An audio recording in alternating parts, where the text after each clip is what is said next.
If you're having a disagreement with your partner regarding getting a German Shepherd, you should know all the drawbacks of why German Shepherds are not good pets.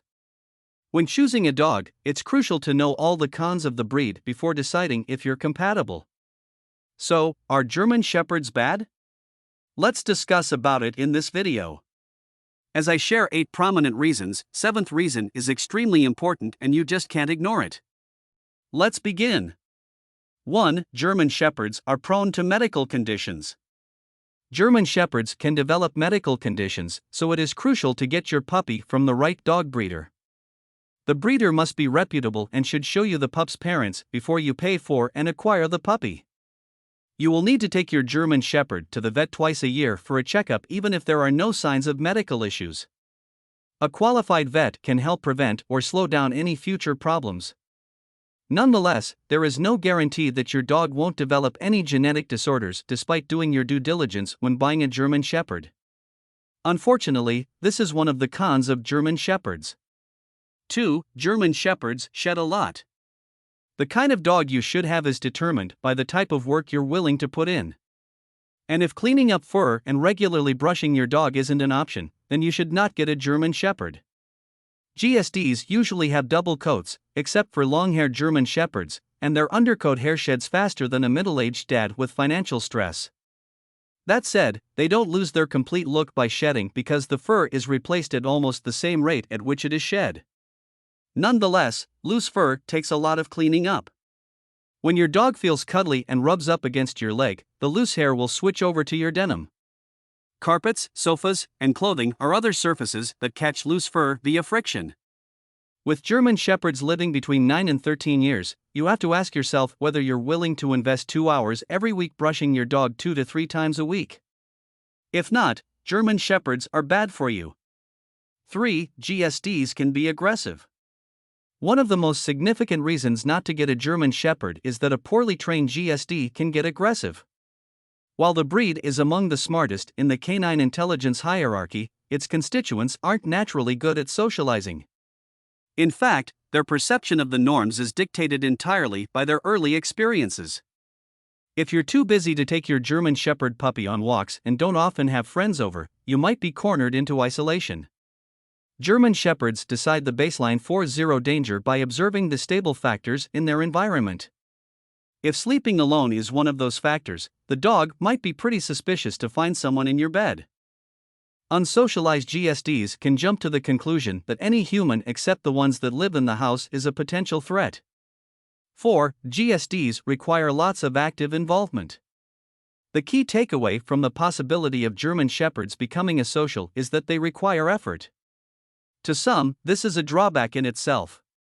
The fact that you cannot passively own a German Shepherd is seen as a disadvantage by many people. German Shepherds need 1 to 2 hours of daily exercise, or their pent-up energy results in torn unscheduled test driving of their teeth and claws. So unless you want your furniture to be at constant risk of doubling as a chew toy, you need to find ways to exhaust your dog's excess energy. 5. German Shepherds can develop separation anxiety. German Shepherds can develop separation anxiety, making them a bad fit for people who need to leave their dog for hours on end. They are such an affectionate breed and love to be around their family that they don't do well if left alone for long periods. Perhaps, there's a common misconception that they're aggressive and aren't compassionate, but that's quite wrong. The breed can get so stressed and anxious in the fear that their owner will never return. This causes them to engage in destructive behavior such as chewing, howling, barking, panting, digging, trying to escape, or peeing in the home. German Shepherds can also be emotionally volatile depending on their owner's personality. They can pick up on their master's emotions and mirror them. 6. German Shepherds need larger space. Generally, they are best suited for larger or medium-sized homes with backyards. The German Shepherd's size isn't as big of a contributor to this demand as his need for activity. GSDs grow up to 26 inches shoulder height and can be bulky, especially if they are showline German Shepherds instead of the working line variety. Their size itself creates a space burden that a cramped apartment cannot accommodate. Moreover, you cannot crate GSDs all day, which means that the dog will be on the move and consequently put items in the apartment at risk. 7. GSDs can reject your dominance. One key thing that puts German Shepherds in the bad category is that they will not naturally accept the owner they are constantly exposed to as their guardian or alpha. GSDs need to learn their position concerning you and can reject your alpha position if you don't know how to show dominance over a German Shepherd. If you do not have the time or patience to communicate your social status and have your doggo obey you, you might want a more passive dog breed. GSDs are single master dogs, and working on your bond with them will enhance the association. 8. German Shepherds are expensive. The final disadvantage of German Shepherds is that they're pretty expensive. The average price of a German Shepherd puppy is $2,000, as discovered in research in this article. However, if you choose to adopt a German Shepherd, such as a rescue dog from a shelter, you may pay as little as $300. Some organizations are happy to recover just the cost of feeding, vaccinations, and primary care. And if you find these factors disadvantageous, there's no second thought that German Shepherds are bad for you.